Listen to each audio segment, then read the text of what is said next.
ఓం శ్రీం లక్ష్మీం ప్రణవరూపాయ నమః. ఈ మంత్రాన్ని 3 సార్లు రాసి 108 మార్లు జపించాలి. అప్పులు, అమ్మాయి వివాహానికి అప్పు చేశారు, లేదా పిల్లల్ని చదివించడానికి అప్పు చేస్తున్నారు, లేదా ఏదో ఒక కారణంతో అప్పు చేశారు కానీ అప్పు తీరట్లేదు, ఎంతటి ఇబ్బందికరమైనటువంటి అప్పు అయినా సరే ఈ మంత్రము చదువుకున్న వాళ్లకు కలియుగంలో కొన్ని అద్భుతమైన మంత్రాలు ఉన్నాయి. లక్ష్మీ తాండవ యోగానికి అందులో ఇదొక మంత్రం.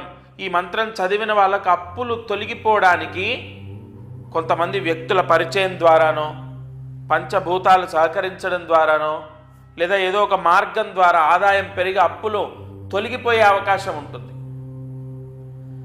ఈ ఛానల్ ద్వారా ఎన్నో విశేషమైన మహామంత్రాలు మీకు నేను అందిస్తాను. తప్పకుండా అవి చదువుకోండి, విశేష ధనలాభం సంభవిస్తుంది. ఈరోజు ఉదయం, మధ్యాహ్నం లేదా సాయంత్రం, రాత్రి పడుకునే లోపు ఈ మంత్రాన్ని 3 సార్లు రాసి 108 మార్లు జపించండి.